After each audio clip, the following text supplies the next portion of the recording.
চুপ করে আছিস? আমি ভুল বললাম কিছু? তুই নিজে জোনাকিকে বাড়ি থেকে বের করে দিয়েছিস, তারপর ওর পেছনে পাগলের মতো ছুটে বেরিয়েছিস, ওর পেছন পেছন ঘুরছিস, ও কোথায় গেল সেদিকে লক্ষ্য রাখছিস, ও সেফ আছে কিনা সেটা দেখছিস। এটা ভালোবাসা নয় তো ভালোবাসা কি ধ্রুব? শুধু দায়িত্ববোধের জন্য কেউ এত করে না ধ্রুব। তুই নিজে ওকে জলে ফেলে দিয়েছিস, তোকে একা ছাড়িসনি। পাড়ে দাঁড়িয়ে দেখছিস যে মেয়েটা সাঁতার কাটতে পারলো কিনা। এটা যদি ভালোবাসা না হয় তাহলে ভালোবাসা কি ধ্রুব? বল না আমাকে কি?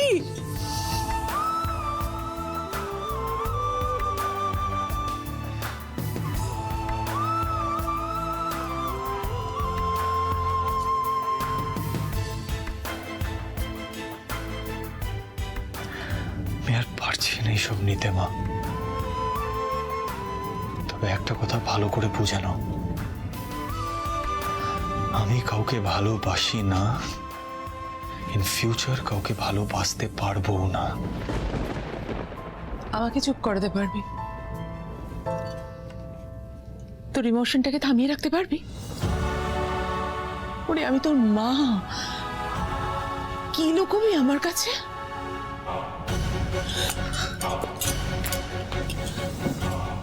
আমি স্পষ্ট দেখতে পাচ্ছি ধ্রুব, তুই জোনাকিকে নিজে তাড়িয়ে দিয়েছিস, কিন্তু জোনাকি দূরে গিয়ে একা একা যত না কষ্ট পাচ্ছে তার থেকে অনেক বেশি কষ্ট তুই পাচ্ছিস ধ্রুব, অনেক কষ্ট পাচ্ছিস তুই। ভালো না বাসলে, আপনজন দূরে গেলে কেউ এত কষ্ট পায় না ধ্রুব। তুই আমাকে বোঝাবি?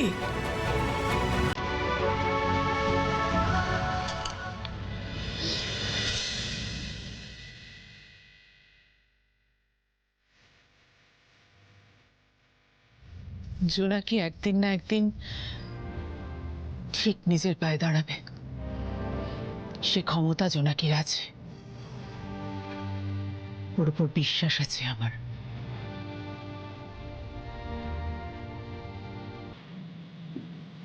তুই কেন জেদ করে নিজেকে আটকে রাখছিস ধ্রুব? সৌমিত আর কোনোদিন ফিরে আসবে না তোর জীবনে।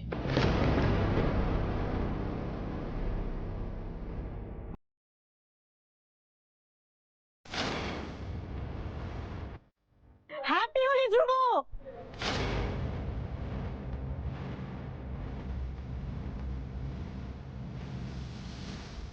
তাহলে তুই কেন নিজের মনটাকে এত শক্ত করে বেঁধে রাখতে চাইছিস? কেন বল?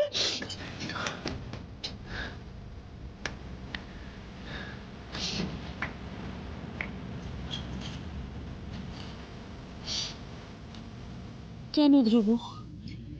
কেন নিজের মনকে বারবার বলছিস, কেন বোঝাচ্ছিস যে তুই কাউকে ভালোবাসতে পারিস না? মন কি আমাদের বশে থাকে রে? বুঝতে পারছিস না? তুই জোনাকি বিশ্বাসকে ভালোবেসে বসে আছিস, বুঝতে পারছিস না তুই?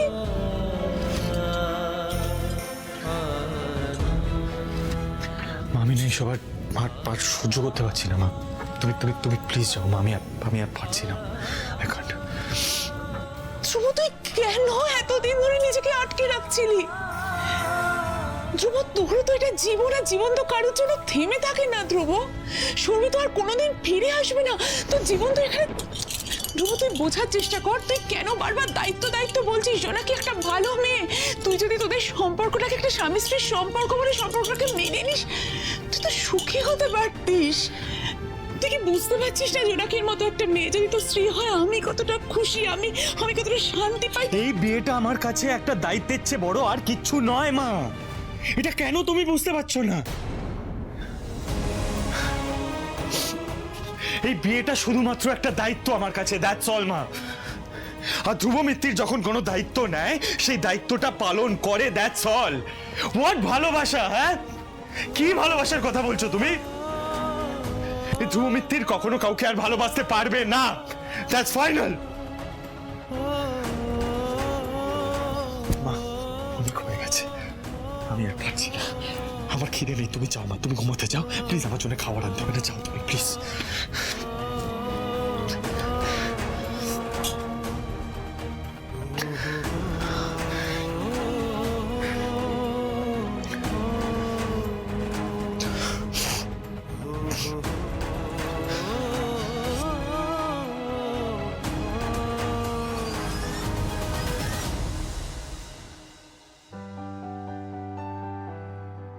তুই আর জোনাকি একে অপরের থেকে দূরে থেকেও একে অপরকে ভুলতে পারবি না কোনোদিন।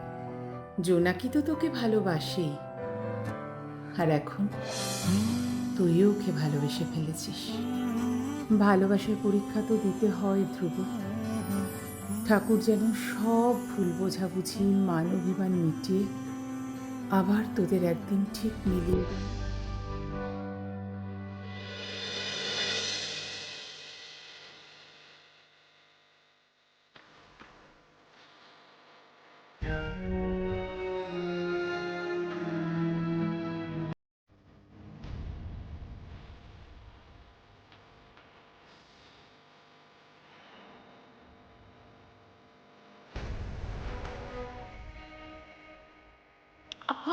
আমি জানি এবারে সবাই আমাকে অবিশ্বাস করতে পারে। আপনি আমার অবিশ্বাস করতে পারেন না, তাই না? আমি শেষবারের মতন বলছি, এই বাড়ি থেকে বেরিয়ে যাও, বাড়ি থেকে বেরিয়ে যাও, বাড়ি থেকে বেরিয়ে যাও, বাড়ি থেকে বেরিয়ে যাও। আমি ফাঁকা করে দিয়েছি, আর বাকি যা টুকিটাকি জিনিস আছে সব কালকে বের করে পরিষ্কার করে দেবো।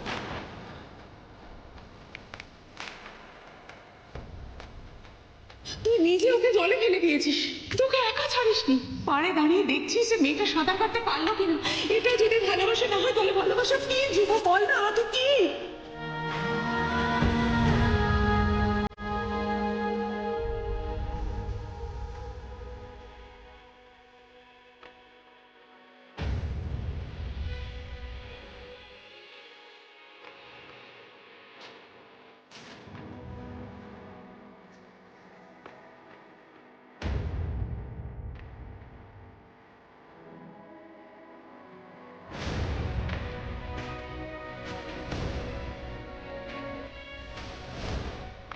আমি সবসময় দায়িত্ব পালন করেছি, আর আমি দায়িত্ব পালন করতেই থাকবো। That's all. That's it. আর কিছু না।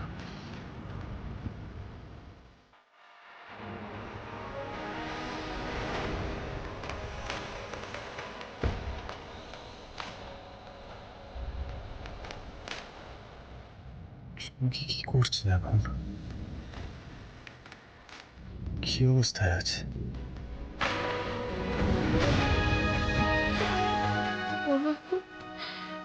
কোথায় যাবো আমি? মাকে নিয়ে কিভাবে বাঁচবো আমি? একা মাকে রেখে তো আমি নিশ্চিন্তে লেখাপড়া করতে পারবো না। মা চণ্ডী, কেমন পরীক্ষায় ফেললে তুমি আমায়, আর কত ঘাত প্রতিঘাতের মধ্যে ফেলবে তুমি আমায়? জুনিয়র মিত্তির বাবু এখন কি করছেন? আমি তো মিথ্যেবাদী, আমি তো চলে গেলাম আপনার জীবন থেকে। আপনার কি আমার কথা কখনো মনে পড়বে?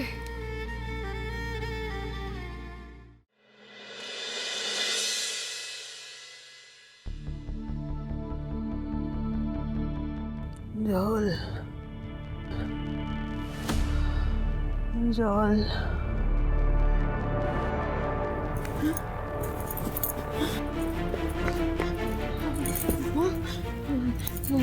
জল খাবে? এক্ষুনি দিচ্ছি জল।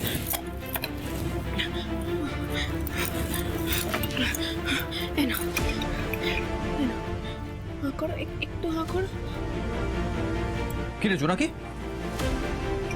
তোর মায়ের গলা পেলাম মনে হলো। উনি ঠিক আছেন তো? হ্যাঁ জেলা কাকা, মায়ের জ্ঞানটা ফিরেছে জানো। এখন একটু দুর্বল, মা ঠিক হয়ে যাবে। দেখো ঠিক হয়ে যাবে, আস্তে আস্তে। তুমি জল খাও মা, তুমি না একটু খাও মা। এদিকটা একটু ফেরো, এদিকটা একটু ফেরো। মা আমি আমি আমি তোমার জন্য একটু দুধ আনছি। হ্যাঁ, তুমি একটু শো, আমি এক্ষুনি তোমার জন্য দুধ এনে দিচ্ছি। কি রে, শরীর খারাপ লাগছে? মাথা ঘুরে বস, এখানে বস। না আমি ঠিক আছে জেলা কাকা। জোনাকি, মায়ের দেখভাল করবি খুব ভালো কথা, কিন্তু নিজের শরীরের দিকেও তো একটু নজর দিতে হবে। হ্যাঁ, কাল থেকে তো কিচ্ছু খাসনি, তারপর এত টেনশন নিচ্ছিস, একের পর এক বিপদ যাচ্ছে। ওই শরীরটা তো এইভাবে থাকবে না রে জোনাকি। তুই এখানে বস, আমি তোর জন্য কিছু খাবার আনছি। না আমি কিছু খাবো না জেলা কাকা। বলছিলাম মায়ের জন্য একটু দুধ হবে গো। জোনাকি, এটা বলার মতন একটা বিষয়? আমি দেখছি, ব্যবস্থা করে আমি বলে দিচ্ছি। বলছিলাম তুমি কিছু বলতে এসেছিলে? হ্যাঁ হ্যাঁ, বলতে এসেছিলাম যে আমি আমি একটু বেরোচ্ছি। আচ্ছা। আরেকটা কথা বলার ছিল, মানে বলতে খুব খারাপ লাগছে, মানে আমরা তো সবাই আইনের হাতে বন্দি, মানে এক্ষুনি তোর মাকে হসপিটালে শিফট করতে হবে। এক্ষুনি? এক্ষুনি। তোমার পরিবারের মানুষজন আসবে না? আচ্ছা ঠিক আছে, তোমার কোনো অসুবিধা নেই। আমি এক্ষুনি মাকে নিয়ে হাসপাতালে চলে যাচ্ছি। আমি তো তোমার বলেছিলাম আমি এক্ষুনি চলে যাচ্ছি। ওরে না রে, সমস্যাটা আমার পরিবারকে নিয়ে নয়, সমস্যাটা তোদের দুজনের হতে পারে এবং সেটা নিয়ে আমি ভয় পাচ্ছি। ভালো করে বোঝ ব্যাপারটা। আইনের চোখে তোর মা একজন আসামি, এবং এই মুহূর্তে খাতায় কলমে উনি পলাতক, উনি মিসিং।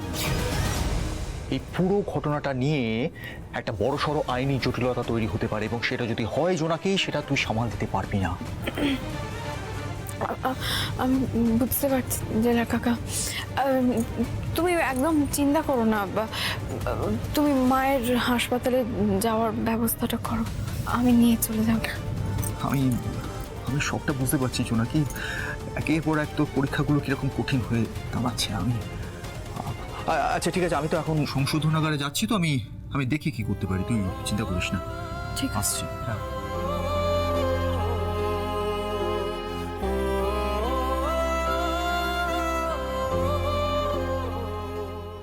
স্যারের সাথে থ্যাংক ইউ। প্রতিমা বিশ্বাসের বেলের পিটিশন একবার চেক করে নিন। কেমন আছেন উনি? বলতে পারবো না।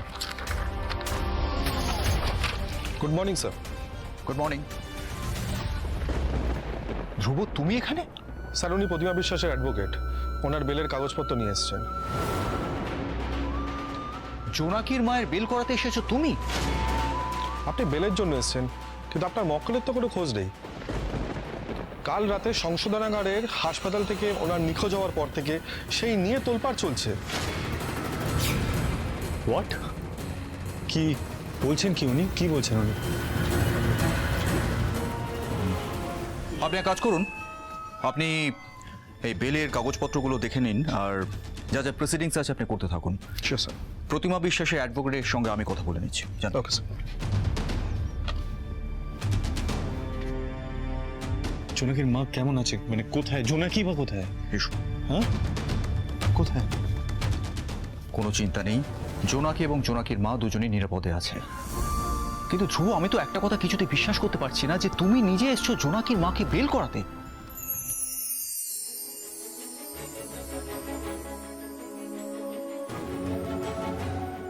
জুনিয়র মিত্তির বাবু এসেছেন, আমার আমার মায়ের জামিনের ব্যবস্থা করেছেন। আপনি তাহলে বুঝেছেন যে এই জোনাকি ভুল ছিল না। কারণ তুমি তো জোনাকি বিশ্বাসকে আমি এখনো ক্ষমা করিনি।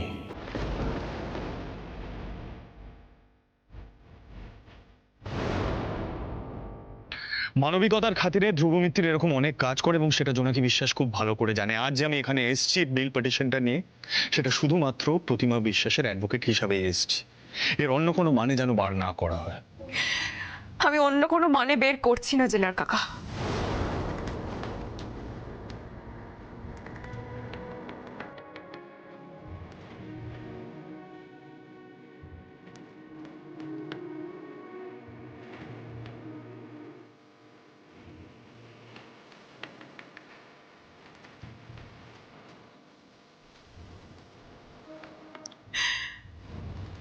আমি জানি ওনার মন অনেক বড়।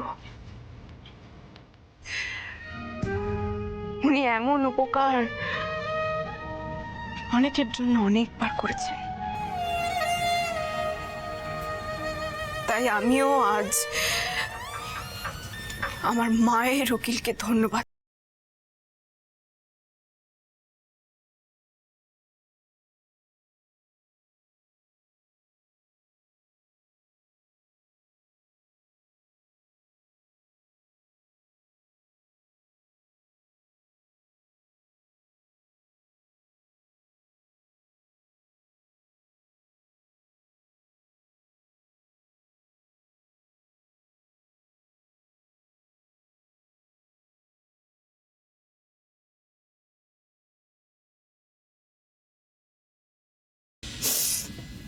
মিত্তির বাড়িতে আমি যখনই কোনো বিপদে পড়েছি আপনি পাহাড়ের মতো আমার সামনে দাঁড়িয়ে সব ঝড় ঝাপটা থেকে আমাকে বাঁচিয়েছেন। হ্যাঁ, এটা ঠিক যে আমার মাথার ওপরে ছাদ আর পায়ের তলার মাটিটা দাদু দিদার জন্য পেয়েছিলাম, কিন্তু আপনি সেটাকে মজবুত করেছিলেন।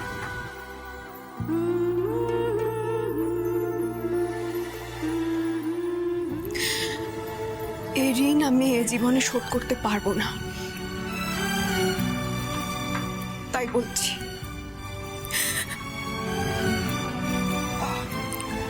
আমার ওপর আর ঋণের বোঝা চাপিয়ে দেবেন না।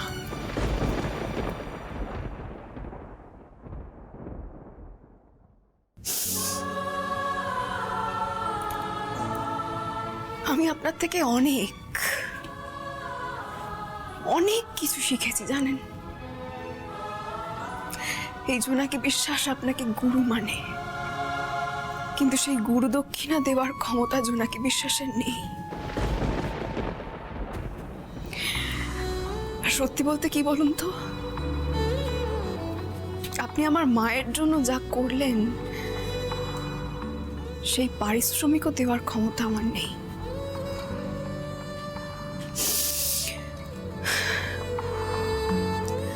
আমার মায়ের বেলটা করানোর কি খুব দরকার ছিল উকিল বাবু?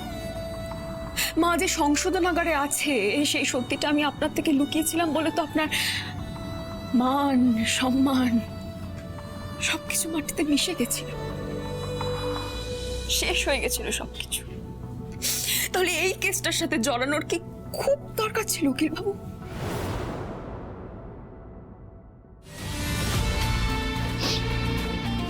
Thank you very much for the kind words. Secondly, আমি এখানে কোন যুক্তিতে এসেছি সেটা উকিল হিসাবে আমার ভাবনার মধ্যেই থাক, আমার মনের মধ্যেই থাক। এটা নিয়ে আমি কাউকে কোনো কৈফিয়ত দিতে বাধ্য নই জোনাকি বিশ্বাস।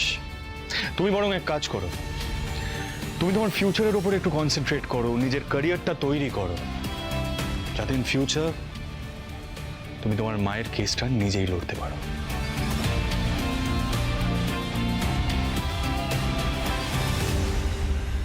যদি নিজের মধ্যে জেদ থেকে থাকে জোনাকি বিশ্বাস, তাহলে সেটা কাজে লাগাও, ল পড়াশোনা করো, নিজের ফিউচারটাকে আরো স্ট্রং করো, নিজের ক্যারিয়ারটাকে ব্রাইট করার চেষ্টা করো জোনাকি। সবসময় পরনির্ভরশীল হয়ে বাঁচলে হবে না। মাথায় ঢুকেছে?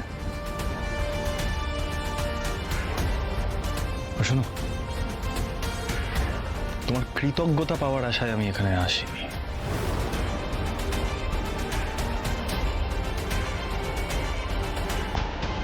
Thank you. এক মিনিট,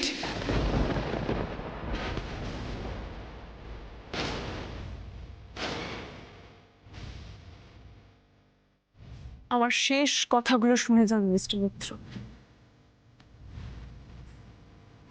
আমি লয়ের পড়াশোনাটা শেষ করবই আর নিজের পায়েও দাঁড়াবো।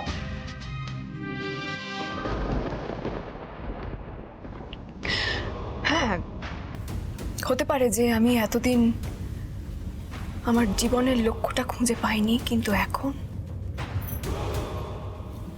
আমি আমার জীবনটাকে নতুন করে চিনতে শিখেছি।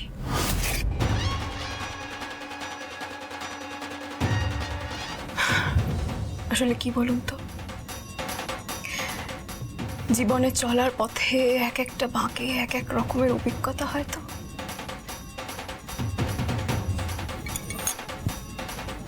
আমি আপনার ঋণটা মাথায় রাখলাম, আমার মায়ের বেল করানোর জন্য যে ঋণ, সেটা আমি ঠিক শোধ করে দেব।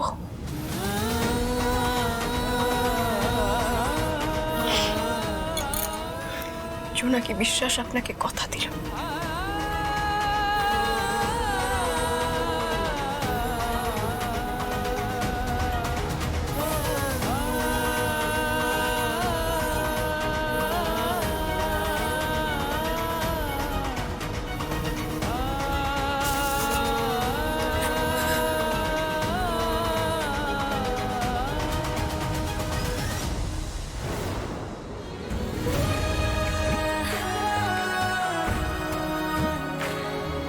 আমি লয়ের পড়াশোনাটা শেষ করবই আর নিজের পায়েও দাঁড়াবো। জোনাকি বিশ্বাস আপনাকে কথা দিলাম। এই জেদটা যেন তোমার মধ্যে আগুন হয়ে জ্বলে জোনাকি, আর সে আগুনের জ্বালায় তুমি পুড়ে খাঁটি সোনা হয়ে ওঠো। তোমাকে যাতে আর কেউ কখনো যা খুশি তাই না বলতে পারে, কারোর অপমান যেন তোমার চোখে জল না আনতে পারে জোনাকি, সেইভাবে নিজেকে তৈরি করো। তোমার প্রেজেন্স, তোমার শিক্ষা, তোমার পরিচয়, এই সবটা নিয়ে মাথা উঁচু করে বাঁচবে, যাতে কেউ তোমাকে কখনো আর ছোট না করতে পারে। ধ্রুব মিত্তিরাজ, তুমি আমাকে খারাপ ভাবো তাও আমি সেটা সহ্য করে নেব, কিন্তু তোমায় জানতে দেব না যে আমি কখনো তোমায় ভুল বুঝিনি, তোমার পাশ থেকে কখনো সরে যাইনি জোনাকি। এটাই ভালো হলো। কি বলিস? হ্যাঁ, এবার তোরা তোর মায়ের জন্য একটা আস্তানা দেখতে হবে। ভালোই হলো। হ্যাঁ, ভগবান যা করেন মঙ্গলের জন্য। কিন্তু এবার তুই তোর মায়ের সঙ্গে থাকতে পারবি, মাকে নিয়ে চিন্তাটা আবার হবে না। কি বলিস? হ্যাঁ হ্যাঁ, ঠিকই বলেছো জেলার কাকা। আমারও তো বসে থাকার সময় নেই আর। মায়ের বিপদটা যেমন সামলাতে হবে, তেমন পড়াশোনার খরচটা আমাকে জোগাড় করতে হবে। কলেজের ফিজটা জোগাড় করার জন্য আমাকে প্রতিদিন আবার লাইব্রেরিতে যেতে হবে। হ্যাঁ, বটেই তো। হ্যাঁ, অবশ্যই যাবি, লাইব্রেরিতে যাবি। আর শোন, তোর মাকে নিয়ে একদম চিন্তা করিস না, ওর জন্য আমি আছি। আমি এক্সট্রা সিকিউরিটির ব্যবস্থা করে দিচ্ছি, কেমন? হ্যাঁ হ্যাঁ। এই শোন, এক মিনিট, তুই রাস্তায় যাওয়ার সময় কিছু খেয়ে নে। জেলার কাকা, আমি লাইব্রেরিতে কাজ করে কিছু তো রোজগার করি, সেই টাকাতেই আমি কিছু খেয়ে নেব। তুমি চিন্তা করো না। বেশ, তবে না খেয়ে দিয়ে যদি অসুখ বাঁধিয়েছো তখন কিন্তু বকা খাবে। শোন, তোকে এখন অনেকটা রাস্তা যেতে হবে রে জোনাকি। তোকে শক্ত হতে হবে, সুস্থ থাকতে হবে। জীবনের লড়াইটা ভীষণ কঠিন।